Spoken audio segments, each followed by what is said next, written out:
Shalom. Ya, bersyukur kita masih diberi kesempatan untuk bersama-sama beribadah, memuji, memuliakan nama Tuhan. Jemaat sekalian, masih berhubungan dengan tema sepanjang bulan April 2024 ini. GKM Hosana mengangkat tema besar sepanjang bulan ini berbicara tentang ibadah yang hidup dan hidup yang beribadah. Masih menjadi bagian tema besar tersebut, pada hari ini kita akan berfokus pada satu bagian dalam ibadah yang hidup dan hidup yang beribadah, yaitu berkaitan dengan persembahan yang menyukakan Tuhan. Mari kita buka Alkitab kita dari Keluaran pasal 29. Keluaran 29 ayat 38 sampai 30 ayat 10. Saya akan membaca ayat yang genap, jemaat sekalian dapat membantu saya untuk membaca ayat yang ganjil. Di sana LAI memberikan tema perikop, yang satu berbicara tentang kurban pagi dan kurban petang, dan kemudian juga mezbah pembakaran dupa. Saya akan membaca ayat yang 38, inilah yang harus kau siapkan di atas mezbah secara tetap setiap hari, 2 anak domba berumur setahun.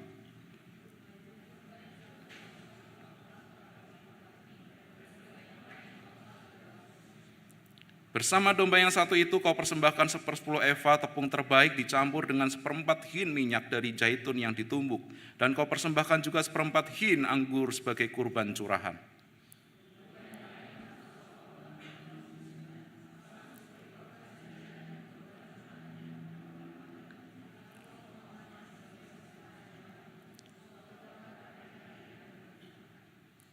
Itulah kurban bakaran yang tetap turun-temurun di antara kamu. Pada pintu kemah pertemuan di hadapan Tuhan, di sanalah aku akan bertemu denganmu untuk berfirman kepadamu.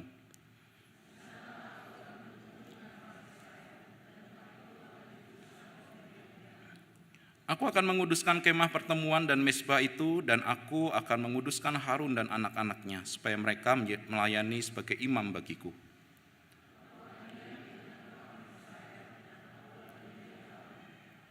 Mereka akan mengetahui bahwa akulah Tuhan, Allah mereka yang telah membawa mereka keluar dari tanah Mesir, supaya aku tinggal di antara mereka. Akulah Tuhan, Allah mereka.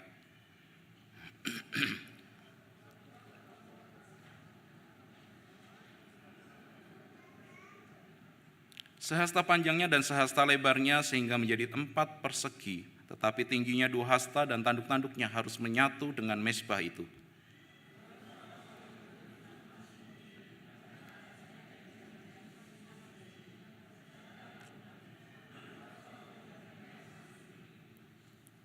Engkau harus membuat 2 gelang emas untuk mezbah itu di bawah bingkainya. Pada kedua sisinya yang berhadapan kau buat gelang itu menjadi tempat untuk kayu pengusung supaya mezbah dapat diangkut.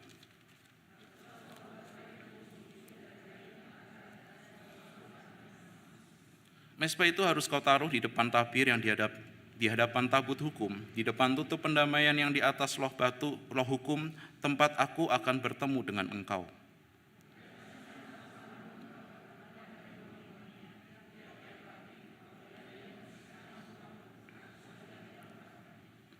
Juga ketika Harun memasang lampu-lampu itu pada waktu senja, ia harus membakarnya sebagai dupa yang tetap di hadapan Tuhan turun-temurun di antara kamu.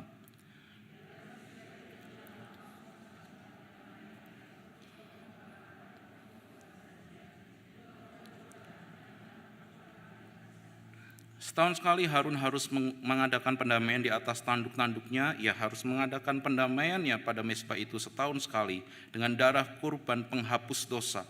Kurban pendamaian turun-temurun di antara kamu, mezbah itu maha kudus bagi Tuhan. Berbahagialah setiap kita yang membaca, merenungkan, terlebih kita mau menjadi pelaku firman Tuhan. Jemaat sekalian dikasih Tuhan, apa yang tadi kita sudah baca di dalam Keluaran 29 ayat 38 sampai 30 ayat 10 merupakan 1 atau 2 bagian daripada firman yang Tuhan sampaikan kepada umatnya melalui Musa di atas Gunung Sinai. Kalau kita perhatikan, jemaat sekalian nanti bisa membaca secara lengkap dari Keluaran 25 sampai 31. Karena apa yang disampaikan Tuhan kepada umatnya melalui Musa di atas Gunung Sinai itu disampaikan bukan hanya 1-2 jam, tetapi disampaikan sepanjang 40 hari 40 malam. Bayangkan bapak-bapak, kalau dengerin ibu-ibu cerita gitu ya, kan panjang ya istrinya kalau ceritakan panjang. Ini firman Tuhan sepanjang 40 hari 40 malam. Dan semua tertulis dalam Keluaran 25 sampai 31. Tentu kita tidak membahas semua poin karena banyak hal yang Tuhan sampaikan dan banyak poin yang kita bisa pelajari. Oleh sebab itu kita akan belajar salah satu bagiannya yaitu tentang tema kita. Seperti apa persembahan yang menyukakan Tuhan. Saya yakin jemaat sekalian ketika saya bertanya demikian ada yang berpikir bahwa Pak Ivan mah terlalu banyak basa-basi. Pertanyaannya enggak penting, pertanyaan yang pasti sudah kami tahu jawabannya. Iyalah ya, GKM Hosana kan ikut STUJK bisa berkali-kali, betul ya. Pasti sudah tahu, sudah khatam, sudah hafal, bahkan bisa khotbah. Tetapi saya juga yakin ada jemaat sekalian yang belum tahu persembahan seperti apa yang menyukakan Tuhan. Banyak yang masih bertanya-tanya, tetapi juga ada orang-orang yang sudah tahu tetapi enggan melakukannya. Tetapi di sisi lain ada juga jemaat yang malas ketika tahu khotbahnya tentang persembahan. Karena apa? Karena baru ini viral ya. Saya nggak perlu sebut siapa nama pendetanya, tapi viral di mana-mana. Bahkan harus bertemu dengan tokoh ini dan itu untuk minta maaf. Nah, jemaat yang nggak tahu nanti coba cari tahu apa viralnya. Yang pasti ada berhubungan dengan persembahan. Persembahan ini sebagian besar orang menganggap menjadi suatu khotbah yang menimbulkan alergi tersendiri. Karena apa? Karena merasa bahwa kalau sudah khotbah tentang persembahan ini tujuannya morotin uang jemaat dalam tanda kutip. Betul? Yang jawab betul, ya bergumul sendiri ya. Ada orang-orang yang merasa demikian. Karena apa? Tidak dipungkiri bahkan zaman sampai terjadinya reformasi.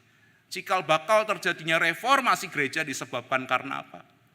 Karena oknum-oknum yang memanfaatkan pengajaran, memanipulasi pengajaran untuk mendapatkan keuntungan. Kita ingat latar belakang terjadinya reformasi gereja karena ada oknum-oknum gereja yang mengajarkan. Mereka cerdas sekali ya mengeluarkan statement pengajaran yang mengajarkan bahwa kalau manusia mati, sekalipun orang percaya, akan tetap diperhadapkan dengan hukuman di api penyucian sebelum masuk surga yang sesungguhnya. Bayangkan banyak orang ketakutan di masa itu sehingga mereka percaya dengan statement tersebut. Dan cerdasnya statement selanjutnya dikeluarkan. Kalau mau bebas dari penghukuman di api penyucian, jemaat sekalian bisa beli surat indulgensi untuk menjadi surat pengampunan dosa. Dan waktu itu banyak di kalangan orang-orang yang tidak mampu, para petani miskin, sampai rela tidak makan demi membeli surat tersebut.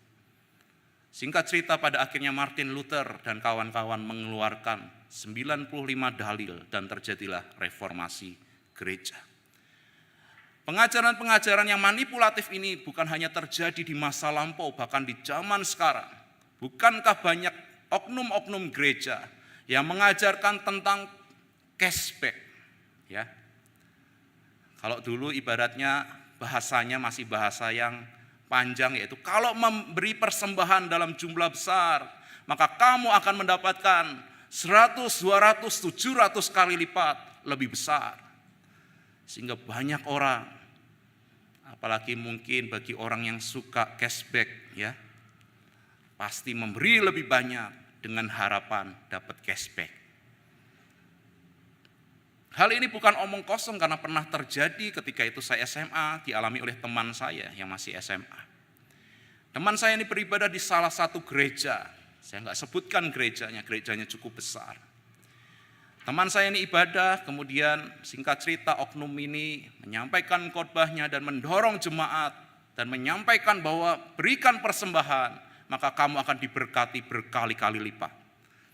Dan apa yang dipersembahkan teman saya? Bukan cuma uang, sedompet-dompetnya dimasukkan ke dalam kantong persembahan. Bahkan sampai handphonenya dimasukkan. Ya dia sih memang anak kaya 7 turunan ya, mungkin pas giliran dia habis gitu ya, kan dimasukin semua ya. Tapi inilah yang terjadi, dia masukkan semuanya. Bahkan di gereja yang sama, pernah dalam satu ketika seorang ibu, seorang istri memasukkan dalam surat pembaca di salah satu surat kabar, meminta gereja itu mengembalikan surat tanah yang dipersembahkan oleh suaminya tanpa bilang-bilang dengan istrinya. Banyak hal fenomena ini terjadi dan realitanya terjadi di mana banyak orang memberi persembahan supaya dirinya diberkati berkali-kali lipat. Sehingga motivasinya memberi persembahan supaya diberkati. Pertanyaannya adalah apakah persembahan yang secara nominal dalam jumlah yang besarlah yang menyukakan Tuhan? Bukankah kita sering berpikir bahwa persembahan yang terbaik, persembahan yang menyukakan Tuhan adalah persembahan yang dipersembahkan dalam nominal yang besar?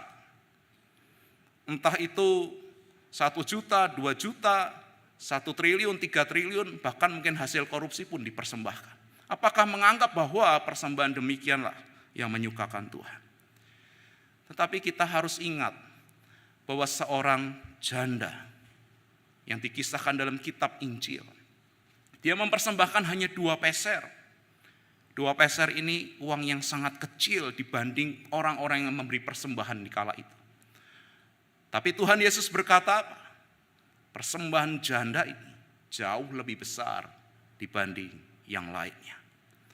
Tetapi menariknya yang terjadi di KU1 tadi, setelah saya khotbah ini, di persembahan ada 2 keping uang 500. Jadi jangan ditafsirkan begitu, oh kalau gitu uang terkecil 2 peser saya persembahkan pada hari ini. Pada dasarnya Yesus melihat hati daripada janda ini. Dan kemudian ada juga orang yang mungkin berpikir nakal dan berkata bahwa kalau gitu persembahan yang menyukakan Tuhan adalah persembahan dengan nominal yang paling kecil. Mungkin gara-gara saya ngomong ini, KU1 ada mempersembahkan 2 keping uang 500 rupiah gitu ya. Karena merasa uang yang paling sedikit adalah uang yang menyukakan Tuhan gitu ya. Tetapi seperti apa sebenarnya persembahan yang menyukakan Tuhan? Yang pertama yang kita akan pelajari, persembahan yang menyukakan Tuhan adalah persembahan yang dipersembahkan dari hati yang tulus. Dari hati yang bukan karena dipaksa atau terpaksa, tetapi karena ketulusan hati kita. Kita ingin memberi yang terbaik bagi Tuhan. Kalau kita perhatikan dalam Keluaran 25 ayat 2, di sana dikatakan, katakanlah kepada orang Israel, supaya mereka memungut persembahan khusus bagiku. Tuhan meminta supaya Musa mengumpulkan persembahan khusus bagi Tuhan. Dan dijelaskan di sana, kamu harus memungut persembahan khusus bagiku. Orang seringkali hanya berhenti sampai di kalimat ini, kamu harus memungut persembahan khusus bagiku. Keharusan tentu apa yang disampaikan Tuhan tidak bisa yang namanya dikompromikan apapun. Harus ya harus. Sehingga pada akhirnya ada pengajar-pengajar, pengkhotbah-pengkhotbah yang menganggap bahwa persembahan itu adalah suatu harus, tidak boleh tidak. Tetapi kita sering kali melupakan kalimat selanjutnya. Di sana keharusan dijelaskan dari setiap orang yang tergerak hatinya. Jadi percuma ketika kita memberi persembahan yang tampaknya besar ataupun kecil, tetapi itu karena terpaksa. Karena itu tidak berkenan, tidak menyukakan Tuhan. Jadi bukan berkaitan dengan besar kecilnya, tetapi apakah hati kita sungguh-sungguh tergerak untuk memberi persembahan bagi Tuhan. Keluaran 25 ayat 1 sampai 9 ataupun Keluaran 25 sampai 31 itu menceritakan bagaimana Tuhan meminta Musa untuk menyampaikan kepada orang Israel untuk mengumpulkan persembahan khusus untuk apa? Membangun kemah suci. Dan kalau mengumpulkan persembahan khusus ini bukanlah benda-benda yang murah dan mudah didapat. Apa saja yang menjadi persembahan khusus yang Tuhan inginkan? Kalau kita memperhatikan dalam Keluaran 25 ayat 3 sampai 7. Inilah persembahan khusus yang harus kamu pungut dari mereka. Emas, perak, dan tembaga. Benang ungu tua, ungu muda, dan merah tua. Linen halus dan bulu kambing. Kulit domba jantan yang diwarnai merah. Kulit halus dan kayu akasia. Minyak untuk penerangan, rempah-rempah untuk minyak urapan, dan untuk dupa wangi. permata krisopras dan permata tatahan untuk baju efod dan untuk tutup dada. Kalau kita memperhatikan satu persatu persembahan khusus ini bukanlah persembahan yang murah dan mudah didapat. Kenapa saya berkata demikian? Karena persembahan khusus ini mereka persembahkan bukan ketika mereka ada di tanah Kanaan, tetapi ketika mereka ada di perjalanan awal keluar dari Mesir menuju ke tanah Kanaan. Baru 3 bulan mereka berjalan dan mereka ada di padang gurun Sinai. Dan Tuhan meminta mereka kumpulkan persembahan khusus ini. Kalau di logika, sulit sekali mendapatkan apa yang Tuhan inginkan di padang gurun. Tetapi kita harus sadar bahwa Tuhan tidak meminta sesuatu yang tidak dimiliki oleh orang Israel. Dengan kata lain, mereka sebenarnya sudah memiliki, bahkan mereka membawa barang-barang itu. Apa buktinya? Karena kalau kita lihat dalam kitab Keluaran, mereka ada mengumpulkan emas untuk membuat apa? Patung lembu emas, betul ya? Mereka sebenarnya memiliki apa yang Tuhan inginkan. Dan benda-benda itu sungguh tidak murah dan tidak mudah didapat lagi di padang gurun. Tetapi Tuhan memerintahkan mereka untuk kumpulkan persembahan khusus bagi orang-orang yang tergerak hatinya. Dan itu tadi tertulis di ayat 25 ayat yang kedua. Harus, tetapi bagi kita yang memang digerakkan hati kita untuk mempersembahkan kepada Tuhan. Jemaat sekalian, ada seorang janda. Hari ini banyak membahas janda ya, jangan tersinggung. Hari ini kisah nyata gitu ya, seorang janda dari sebuah gereja yang tentu saya sangat kenal. Janda ini kalau mau ke gereja, dia harus menempuh perjalanan yang jauh. Dari rumahnya untuk cegat bis, itu butuh waktu kurang lebih 15 menit. Dari naik bis sampai gereja butuh waktu 30 menit lebih. Jadi kurang lebih kalau macet atau apapun 45 sampai 1 jam dia harus ke gereja. Janda ini bukanlah orang kaya, janda ini penjual jajan pasar keliling dengan keranjang di tangannya. Tetapi luar biasanya setiap kali dia ke gereja, dia datang 1 jam lebih sebelum ibadah dimulai. Kenapa saya tahu? Ketika saya melayani di gereja tersebut, saya masih sekitar SMP SMA.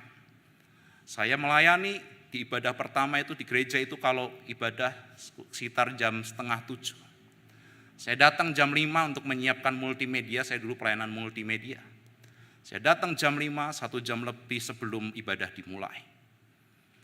Gereja itu pagarnya masih tertutup, pintu gereja masih tertutup semua. Ketika saya masuk saya kaget, si janda ini bersama cucu-cucunya berlutut di kursi gereja, sudah berdoa. Dan suatu ketika janda ini mendengarkan warta gereja yang mengumumkan, jemaat sekalian silakan mempersembahkan persembahan khusus untuk menjadi aksi sosial, menolong orang-orang yang kurang mampu. Singkat cerita, mendekati pengumpulan persembahan khusus itu beberapa hari kemudian atau beberapa minggu kemudian, dia membawa kantong plastik berisi uang 1000-an atau receh gitu ya. Dia bawa ke gereja, di luar jam ibadah, dia menemui seorang penginjil di gereja tersebut. Dan dia memberikan persembahan itu sebagai persembahan khusus untuk menolong orang yang kurang mampu. Penginjil ini menangis haru, bukan menangis karena berat itu uang koinnya. Tetapi menangis haru karena tahu kondisi daripada janda ini yang butuh pertolongan. Tetapi janda ini justru yang memberikan uang itu untuk pekerjaan tangan Tuhan. Jemaat sekalian, saya yakin bahwa persembahan janda inilah yang keluar dari hati yang tulus. Mungkin secara jumlah nominal tidak sebanding dengan persembahan yang dipersembahkan jemaat lainnya. Tetapi hatinya yang mau memberi.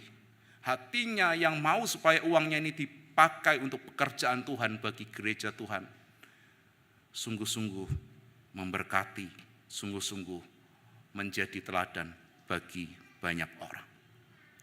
Yang kedua, persembahan yang menyukakan Tuhan bukan hanya sekedar dari hati yang tulus, tetapi juga haruslah yang terbaik. Mari kita perhatikan dalam Keluaran 29 ayat 1-3. Mari kita baca secara bersama-sama, 1, 2, 3. Inilah yang harus kau lakukan kepada mereka untuk menguduskan mereka, supaya mereka melayani sebagai imam bagiku. Ambillah seekor lembu jantan muda dan 2 ekor domba jantan yang tidak bercela, roti tidak beragi dan roti bundar tidak beragi yang diolah dengan minyak, dan roti tipis tidak beragi yang diolesi dengan minyak. Semua itu harus kau buat dari tepung gandum yang terbaik. Semuanya harus kau taruh dalam sebuah bakul, dan kau persembahkan semua yang di dalam bakul itu bersama lembu jantan dan kedua domba jantan itu. Perhatikan, inilah momen di mana Musa disuruh menguduskan daripada Harun dan anak-anaknya. Yang dituntut di situ harus memberikan persembahan yang tidak bercela. Dan berulang kali dikatakan tidak beragi, tidak beragi, tidak beragi. Dari gandum yang terbaik. Kenapa dikatakan tidak beragi? Ragi dikala itu adalah dari adonan kue atau kue yang sudah lama, yang sudah tidak dimakan, kemudian didiamkan lama, terfermentasi, dan itu digunakan untuk adonan kue selanjutnya. Dan Tuhan menuntut bahwa persembahan tidak boleh seperti itu, tapi persembahkanlah sesuatu yang tidak beragi, sesuatu yang murni dari gandum yang terbaik, yang tidak tercampur dengan apapun. Dan bahkan dikatakan dari domba jantan yang tidak bercela. Tuhan tidak menuntut secara nominal, tetapi Tuhan menuntut bahwa apa yang kita persembahkan haruslah yang terbaik. Bahkan di dalam Keluaran 29 ayat 9 dikatakan, di atas mezbah dupa itu jangan kamu persembahkan dupa yang tidak kudus, ataupun kurban bakaran dan kurban sajian. Juga jangan kamu curahkan kurban curahan di atas. Tuhan ingin apa yang kita persembahkan yang terbaik, yang kudus, yang murni di hadapan Tuhan. Jemaat sekalian, ketika kita sebagai atau majelis yang biasanya menghitung uang persembahan, seringkali mendapati ada persembahan-persembahan, terutama yang memberi dalam bentuk tunai gitu ya. Uang-uang yang sudah tidak layak. Bagi yang menghitung persembahan mungkin bisa senyum-senyum sedikit gitu ya. Kadang-kadang uang itu bukan cuma sudah sobek-sobek, sudah hilang seperempat, bahkan sudah kalau apa istilahnya bisa hancur seketika. Udah gitu kalau zaman dulu nggak ada amplop, diapakan? Diremas-remas, betul ya? Yang tertawa mungkin dulu pelagungnya ya, sekarang mungkin semoga tidak ya. Diremas-remas, sudah uang paling jelek diremas-remas, masukkan ke kantong. Yang menghitung sampai kalau membuka tuh pelan-pelan ya, takutnya nanti jadi ambrol semua ya, jadi hancur, jadi serpihan. Jadi bukanya harus pelan-pelan. Udah buka pelan-pelan isinya 1.000. Tapi saya bilang bukan tentang nominalnya, tetapi tentang yang terbaiknya.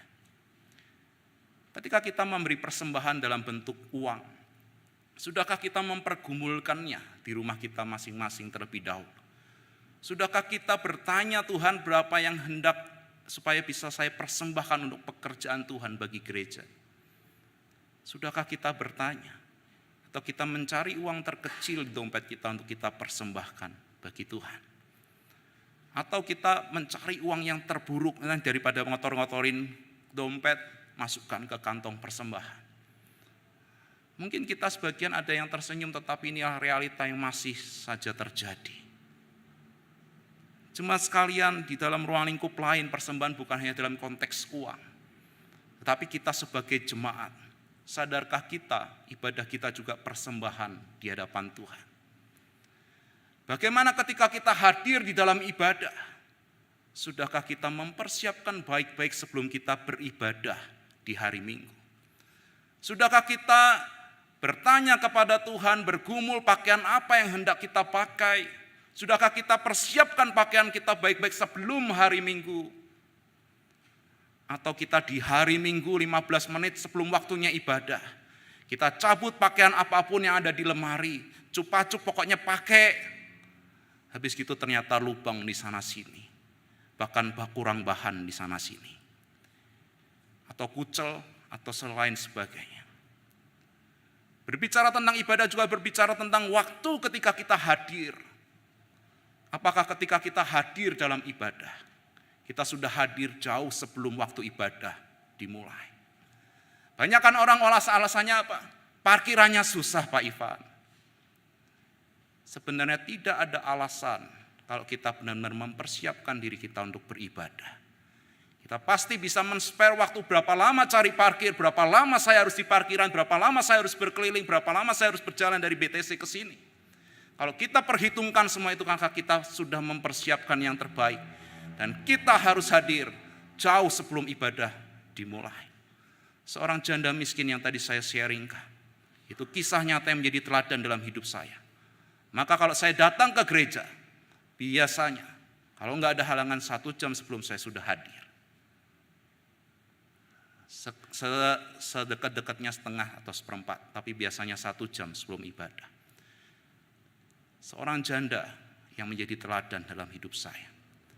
Tetapi kita yang naik mobil, naik motor, bahkan bisa naik angkot dan lain sebagainya dengan segala rumah dekat. Bukankah semakin dekat rumah semakin terlambat, betul? Bukankah ironis? Kalau kita dipanggil oleh presiden untuk berjumpa dengan presiden, berani telat? Tidak, kita bila perlu sudah ke salon 5 jam sebelum. Kita sudah pakai pakaian, sudah beli pakaian 1 bulan, 2 bulan sebelum, betul? Kita akan datang bila perlu 2 jam sebelum presiden datang. Bayangkan kalau kita zaman SD ada presiden lewat, kita disuruh berdiri di depan, betul? Untuk sambut tuh presiden lewat, berapa jam sebelum? Mana ada 5 menit sebelum? Kalau enggak kita kan pasti berdirinya 1 jam, 2 jam sebelum sudah tagak berdiri, betul ya? Nungguin presiden lewat, ternyata enggak jadi lewat sini, lewatnya lain. Tapi kita menunggu, benar?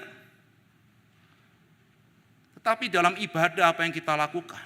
Sudahkah kita memberi waktu yang terbaik bagi Tuhan? Atau kita sengaja setelah-telahnya? Bila perlu pas khotbah, bila perlu pas doa berkat, amin, ya dapat berkat pulang, gitu ya. Tetapi kita seringkali sebagai umat Tuhan berlaku demikian. Kita tidak memberi persembahan yang terbaik. Kalau kita benar-benar tulus mau beribadah, kita mau memberi yang terbaik bagi Tuhan. Persiapkan baik-baik apa yang kita pakai, persiapkan baik-baik apa yang kita persembahkan, persiapkan baik-baik secara waktu, sehingga kita tidak hadir terlambat di gereja. Di sisi lain dalam konteks pelayanan juga menjadi bentuk persembahan bagi Tuhan. Ada pelayan ibadah, bukan di sini ya. Kalau ada yang tersinggung berarti pelakunya, bertobatlah. Ada di gereja yang non jauh di sana gitu, di planet Mars. Yang kalau mau pelayanan, latihan. Enggak perlu Pak, saya sudah profesional. Jadi enggak perlu latihan. Di hari H saja langsung Pak. 1 putaran selesai lah Pak, langsung pelayanan. Jadi tidak dipersiapkan baik-baik. Padahal ketika kita melayani Tuhan itu persembahan yang harus yang terbaik bagi Tuhan. Bahkan kita bertanggung jawab di hadapan Tuhan untuk membawa umat Tuhan memuji, memuliakan namanya. Tetapi kalau kita tidak mempersiapkan mati-matian yang terbaik, maka kita sedang menjerumuskan umat Tuhan kepada ibadah yang asal-asalan. Jemaat sekalian, banyak hal dalam kehidupan kita di mana kita mempersembahkan, sudahkan dari hati yang tulus, dan yang terbaik kita persembahkan bagi Tuhan. Jangan menjadi seperti Kain yang memberi persembahan tetapi tidak dengan hati yang tulus. Kain dan Habel sama-sama memberi persembahan di hadapan Tuhan. Habel memberikan persembahan domba, Kain memberikan persembahan sayur dan buah-buahan, seturut dengan pekerjaan mereka masing-masing. Ketika saya merenungkan daripada perikop tentang Kain dan Habel, saya mendapati persembahan Kain tidak diterima bukan karena dia mempersembahkan semata-mata sayur. Tetapi karena Kain ketika memberi persembahan, hatinya tidaklah tulus. Kenapa saya bisa berkata demikian? Kalau kita perhatikan setelah persembahan Kain tidak diterima, apa yang dilakukan oleh Kain? Kain membunuh Habel. Seakan itu menggambarkan persembahan Kain hanyalah sebagai motivasi untuk tidak mau kalah dengan adiknya yang memberi persembahan.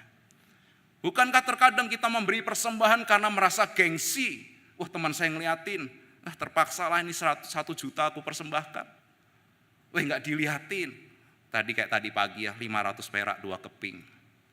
Kita seringkali memberi persembahan seketemunya uang di dompet kita. Betul? Ya untung gak ada yang jawab betul ya. Bertobatlah kalau betul ya. Jadi kita memberi persembahan seringkali tidak mempersiapkan yang terbaik dengan ketulusan hati. Kita mungkin akan berkata, sulit Pak, jujur sulit memberi persembahan yang terbaik. Tetapi kita perlu merenungkan beberapa hal supaya kita bisa memberi yang terbaik bagi Tuhan. Di dalam Ayub 41 ayat 2b, mari kita baca bersama-sama, 1, 2, 3. Apa yang ada di seluruh kolong langit adalah kepunyaan. Apa yang ada di seluruh kolong langit adalah kepunyaannya Tuhan. Selanjutnya, Mazmur 24 ayat 1. Mari kita baca, Tuhanlah yang mempunyai bumi serta segala isinya, dan dunia serta semua penghuninya. Sadarkah kita? Semua yang ada pada kita bukan milik kita, milik Tuhan. Sehingga ketika saya merenungkan ayat ini, ketika kita memberi persembahan, sebenarnya kita sedang mengembalikan apa yang menjadi milik Tuhan untuk digunakan bagi pekerjaan tangan Tuhan. Kita seperti pekerja di kebun anggur di mana tuannya adalah Tuhan itu sendiri. Kita dipercayakan untuk mengolah kebun anggur itu. Dan ketika tuannya minta kita panen dan dia mengambil anggur yang kita panen, apakah itu persembahan? Bukankah itu mengembalikan apa yang menjadi milik Tuhan? Kita seringkali menganggap apa yang kita miliki adalah milik kita. Uang kita milik kita, rumah kita milik kita. Ini semua milik kita. Sehingga kita seringkali tidak rela ketika memberi persembahan di hadapan Tuhan karena merasa itu milikku. Tapi kalau kita sadar bahwa itu milik Tuhan, maka bahkan ketika Tuhan minta semuanya, kita harus berikan. Jemaat sekalian, terus kemudian ada yang berkata, tapi kan saya yang kerja banting tulang Pak Ivan. Saya kerja pagi, siang, sore, dari muda sampai tua saya bekerja. Dan semua rumah, semua harta ini saya dapatkan karena kekuatan saya. Tetapi mari kita perhatikan Ulangan 8 ayat 18, mari kita baca. Tetapi haruslah engkau ingat kepada Tuhan Allahmu, sebab dialah yang memberikan kepadamu kekuatan untuk memperoleh kekayaan. Berarti apa jemaat sekalian? Kekuatan kita, kepandaian kita, apapun di bawah kolong langit ini, termasuk diri kita, bukan milik kita, tetapi milik Tuhan. Ingatkah kita pada kisah Abraham yang mempersembahkan Ishak? Abraham menanti Ishak bukan 1-2 tahun jemaat sekalian. Berpuluh-puluh tahun, bahkan sampai usianya 100 tahun. Sangat lama. Tetapi Tuhan perintahkan, persembahkan Ishak. Abraham sadar bahwa Ishak bukan miliknya. Ishak milik Tuhan. Sehingga Abraham mempersembahkan Ishak bagi Tuhan. Dan Tuhan yang melihat ketulusan hati Abraham, Tuhan memberikan ganti kurban lain. Dan Ishak tidak jadi dikurbankan. Tetapi di sini kita melihat bahwa Abraham benar-benar tulus. Dia tahu, dia menyadari bahwa apa yang ada pada dirinya termasuk anaknya sendiri adalah milik Tuhan. Saya keingat kisah apa yang kami alami. Mungkin sebagian besar sudah tahu kisah ini. Ketika saya dan istri harus kehilangan calon anak pertama kami. Ketika itu istri sedang hamil 6 bulan dan saya diutus untuk praktek pelayanan ke Padang. Ketika sesampai di Padang, sebelum berangkat kami cek USG, saya dengar detak jantung anak kami. Sesampai di Padang, 8 minggu usia kandungan, kami cek lagi, tidak dengar detak jantung anak kami. Di saat itu kami menangis dan kami berharap itu alatnya rusak. Kami cari opsi lain dan tetap kami tidak mendengarkan detak jantung anak kami kembali. Kami menangis menjadi-jadi. Saya pribadi sebagai hamba Tuhan sempat kecewa dan marah. Tuhan, saya sudah belajar taat. Saya bisa saja menolak ke Padang, tapi saya belajar taat. Tetapi dengan ketaatan Engkau tetap ambil anak kami. Dan Tuhan ingatkan akan kisah Abraham. Bahwa anakmu bukanlah milikmu, tapi milik Tuhan. Jemaat sekalian, kita sering menganggap apapun yang ada pada kita milik kita. Tetapi semua itu sungguhnya adalah milik Tuhan.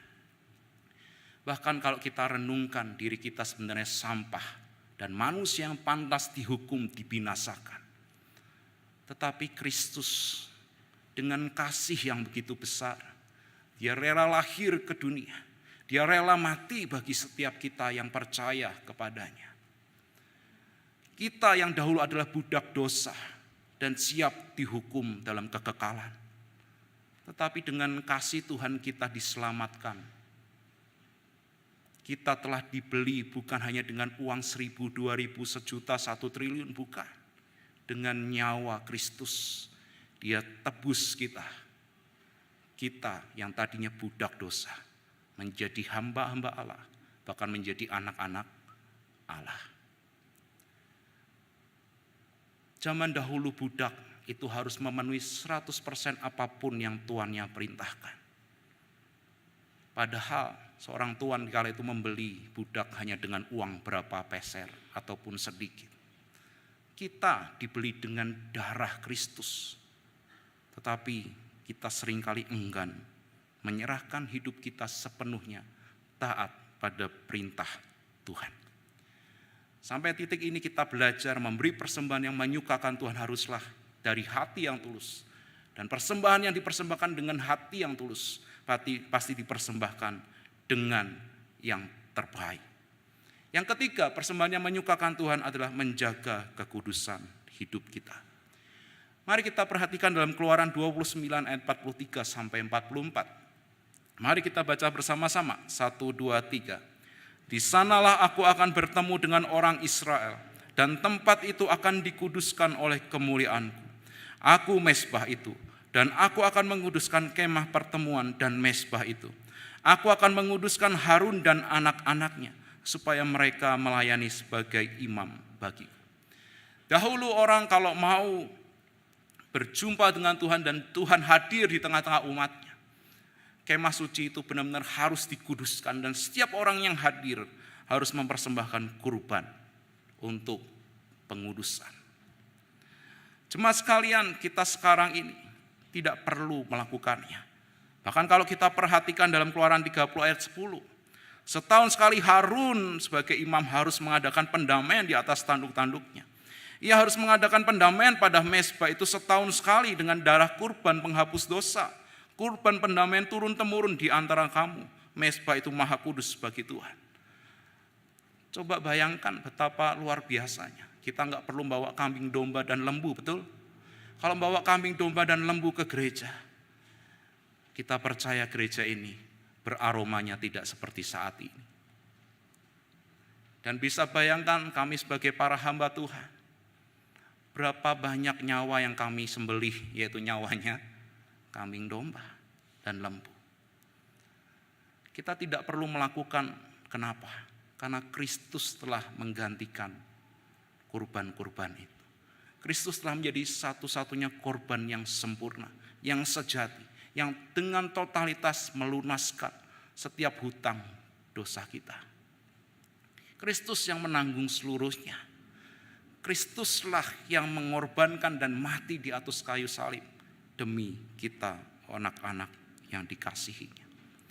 Jemaat sekalian, sadarkah kita juga dengan apa yang tertulis dalam 1 Korintus 6 ayat 19 sampai 20?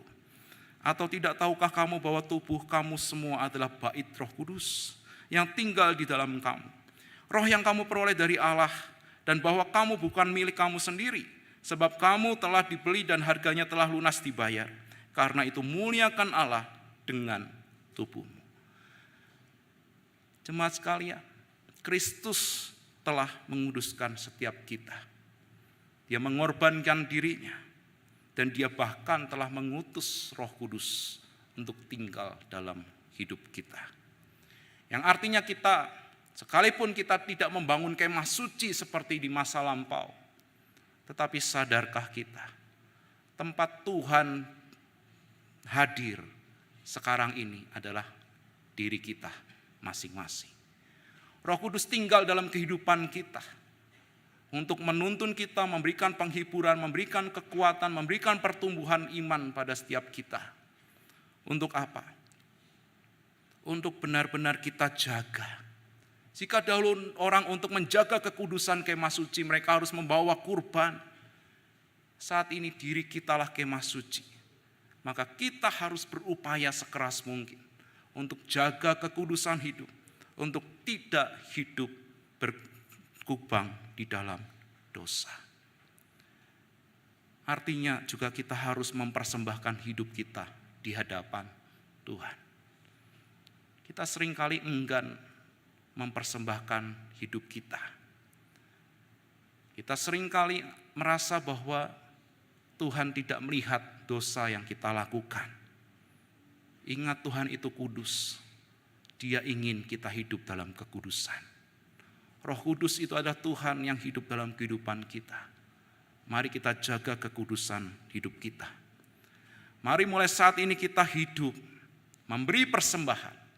Persembahkanlah dengan hati yang tulus, dengan penuh ungkapan rasa syukur. Persembahkanlah yang terbaik. Sekalipun memang tidak secara nominal, tapi persembahkan yang terbaik. Secara jemaat hadirlah ibadah dengan komitmen jauh sebelum ibadah dimulai. Berdoa, berilah hidup kita untuk melayani Tuhan. Jangan tunggu ketika kita sudah tidak mampu lagi melayani baru mau melayani. Banyak orang ketika ditawari pelayanan tidak mau. Enggak Pak, saya enggak bisa. Tetapi ketika dirinya benar-benar tidak lagi mampu pelayanan, Pak, saya mau pelayanan, sudah tidak bisa.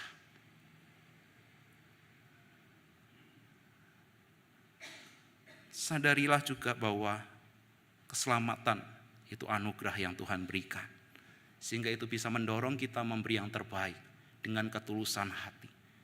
Tuhan tidak membuat kita miskin, Tuhan mencukupkan. Bahkan ketika kita memberi, bukan karena kita diminta apa yang tidak kita mampu, tetapi Tuhan meminta diri kita untuk memberi yang terbaik, yang apa yang ada pada kita.